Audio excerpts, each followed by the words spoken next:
Pessoal, bom dia, boa tarde, boa noite. Vamos aqui para a matéria da Direito das Sucessões, é uma revisão para a PP2 para os alunos do curso de Direito da Faculdade Unibras. Tá bom, gente? Então, no primeiro momento já vou passar os principais tópicos aqui para vocês darem uma analisada. Primeiro, na capacidade testamentária, tá? Lembrando que a capacidade testamentária a partir dos 16 anos, tá? Não existe idade máxima, existe apenas idade mínima, tá? Outro ponto também que a capacidade testamentária você não precisa, eu até dei o exemplo em sala de aula da questão do casamento, né? Que é você, 16 anos até os 18, tem uma capacidade relativa, né? Só que para o testamento, a legislação permite que apenas com 16 anos você possa fazer seu testamento e você não precisa estar assistido por alguém, tá bom? Porque, gente, lembrando que uma das características do testamento é um ato personalíssimo, tá? E por ser um ato personalíssimo, você não precisa estar acompanhado, tá? Lembrando também a questão do pessoa com deficiência, síndrome de Down, que ela pode fazer. A questão da incapacidade superveniente não anula o ato do testamento na época que você tinha capacidade, né? Isso. E um ato superveniente não anula aquele testamento, tá? E nenhuma interdição posterior, nem a questão de Alzheimer. Outro ponto também das disposições testamentárias nulas. O que pode acontecer, né? Vamos supor, gente, que o testamento, né? Você tem que indicar uma pessoa que vai ser beneficiada sobre aquele patrimônio que você está deixando ou sobre aquele direito. Lembrando que o testamento não se dá apenas na questão de bens, questões patrimoniais, questões econômicas. Você pode também a questão de direitos, e um bom exemplo disso é a questão do reconhecimento de paternidade que você vai fazer no testamento público, que nesse caso aqui é um ato irrevogável, tá bom?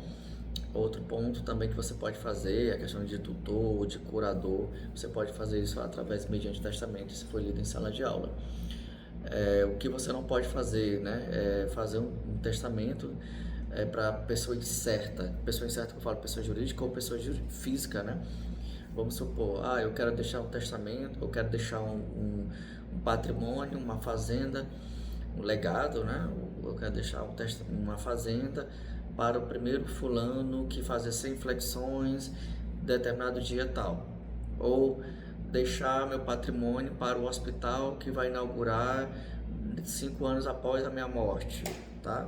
Não tem isso, tá? Ou seja, é uma disposição testamentária nula, tá bom, gente? Violação a requisitos legal do testamento, tá? A questão dos herdeiros necessários legítimos, né? Lembrando, gente, que a questão da parte disponível, eu só posso disponibilizar o que? Se eu tenho um testamento, herdeiros necessários, eu não posso ultrapassar aquela parte que é indisponível, que é a questão dos herdeiros necessários. Exemplo, se eu faço um testamento deixando 70% do patrimônio para uma pessoa jurídica, sendo que eu tenho herdeiro necessário, atenção, o testamento será respeitado, porém será o que? Reduzido, né? Vai ter uma mitigação, tá? No meu direito aqui, vai ser reduzido em decorrência dos herdeiros necessários, tá? Vai ser reduzida a disposição testamentária. Outro ponto também que pode acontecer, gente, atenção, isso aqui porque é uma pegadinha. Vamos supor, eu faço um testamento em 2025, em 2026 eu venho a faleço, só que em 2027 tem uma pessoa que diz que é meu filho, tá bom? O que acontece? Nesse caso a pessoa entraria, né, com conhecimento de paternidade e também com a petição de herança. O que acontece com esse testamento? Ele testamento não será válido, tá bom? É óbvio que se a pessoa não for filho.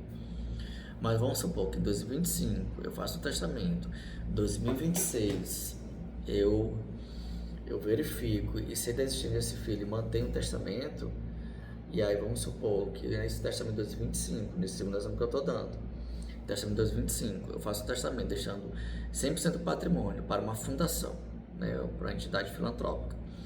Em 2026 descubro que tem um filho.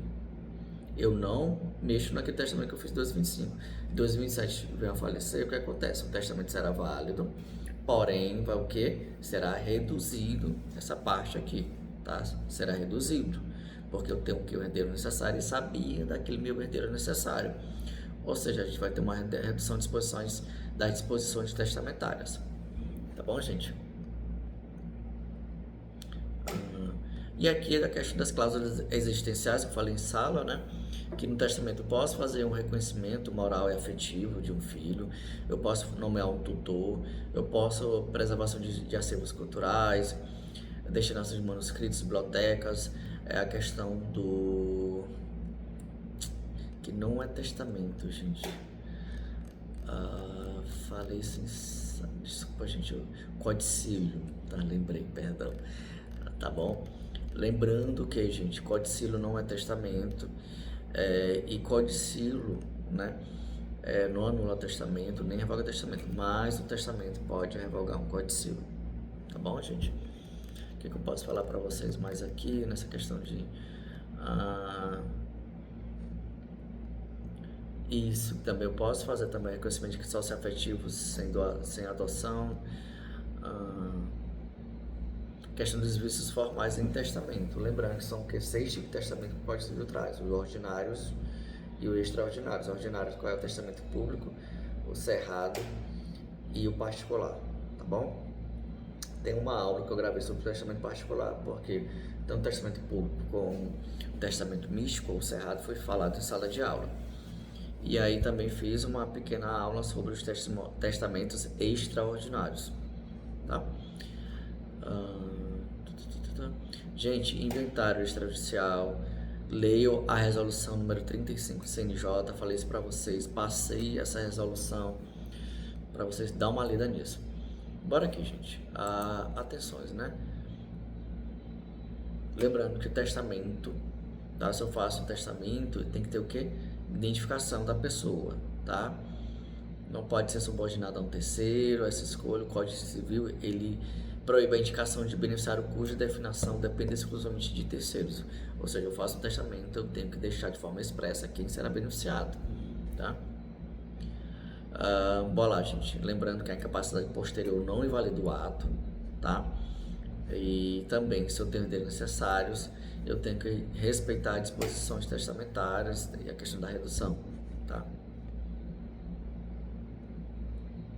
Sempre vai ser o quê? Uma redução ao excedente. Preservar o que? A existência dos herdeiros necessários. Então, eu posso falar para vocês aqui também.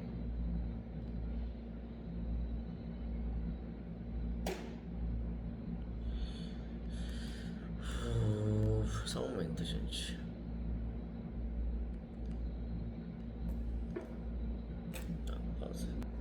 Bom, pessoal, vamos aqui aos artigos, tá?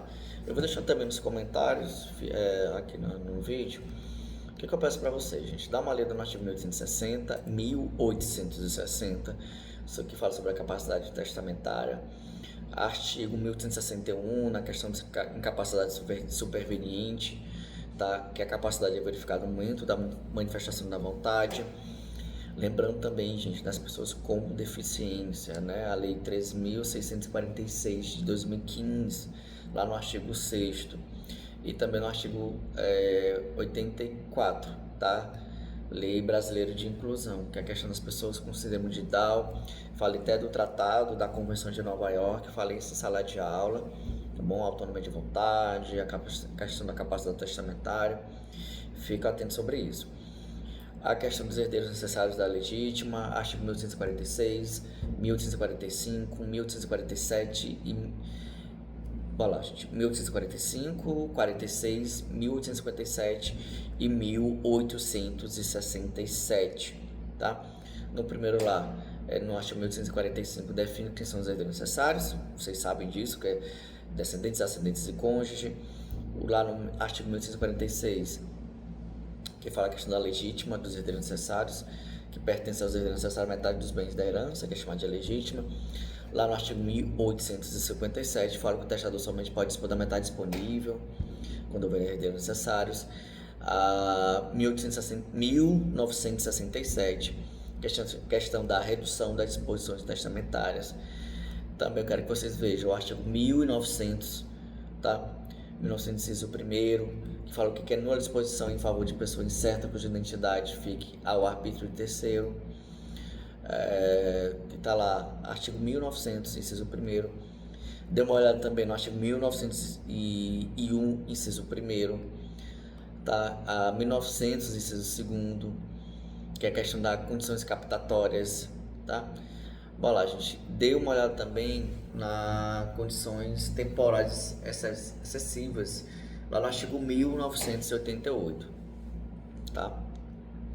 Dê uma olhada sobre a questão do codicílio, tá? Artigo 1881, 1882 e 1884, tá? Que lá fala a questão da 1881 na ordem, né? Fala sobre as disposições sobre enterro, esmolas de pequena monta e bens de pequeno valor, tá bom? Lembrando que esse bem de pequeno valor fica verificado, no caso concreto, conforme o montante que é deixado para a pessoa, tá bom? No artigo 1882 fala sobre os requisitos do codicílio, sobre 1884, sobre a revogação do codicílio, tá bom? E aqui, pulando o assunto, vamos falar sobre o testamento público, cerrado, testamento particular. Bora aqui, gente. Testamento público está lá no 1864 a 1867. Lembrando, né, que quem faz o testamento público é o tabelião ou seu substituto legal, e também tem o... Está na lei de Lindbergh, se não me engano, artigo 18, que é o cônsul, né, agente consular. Lembrando que precisa de testemunhas, leituras, assinaturas, e tem a questão, fica atento à questão de alguns vícios, né, que são vícios que pode ser o quê? Afastado, tá, gente? Mas são vícios, pequenos vícios. Então, a questão de testamento cerrado ou místico, tá? Que nesse testamento cerrado ou místico, quem faz é o autor ou uma pessoa autorizada por ele, tá? Por que místico? Porque quem sabe o que está dentro desse místico é apenas o autor ou a pessoa que fez por ele. Tá lá, acho 1876 a 1880, tá? A nomeação de tutor por testamento, tá? Lembrei, eu falei para vocês bem no início da nossa gravação que o testamento não apenas se prende a bens patrimoniais, tá bom, gente? Tá lá, artigo 1729, das disposições não patrimoniais do artigo 1857, e a questão da revogação do testamento foi falado em sala de aula, que vai do artigo 1969 a 1975, tá? A questão do inventário extrajudicial, que eu passei novamente, falei para vocês da resolução 35 do CNJ, e aí para vocês darem uma olhada no artigo 12A e 12B, gente. Mandei essa resolução do CNJ, dê uma olhada, principalmente nos artigos 12A e 12B, tá bom, gente? Dê uma olhada também no CPC, mas aí está embutido dentro da questão do CNJ, no artigo 610, tá, gente? Parágrafo primeiro do CPC. Bom lá, gente, repetindo novamente, eu vou deixar fixado esse conteúdo bem aqui. Artigo 1860, capacidade de testar. Artigo 1861, capacidade superveniente. Artigo 1845, dos herdeiros necessários. Artigo 1846, a questão da legítima. A questão do 1857, que são as partes disponíveis e cláusulas existenciais. 1900, que fala de disposições nulas. 1901, a escolha válida dentro do grupo indicado. 1898, condição temporal. 1881 a 1884, a questão do codicílio. E artigo 1967, a redução de disposições testamentárias. E 1729, a questão da nomeação do tutor. E lembrando novamente a questão da resolução do CNJ 35, tá? A questão do inventário extrajudicial.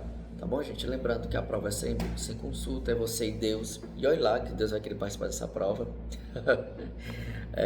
Brincadeiras à parte, mas sem consulta, tá, gente? Bons estudos, fique com Deus, assista os vídeos aí, deixa o like. Caso queira apoiar o canal, também tem a chave Pix. Um grande abraço, fica com Deus.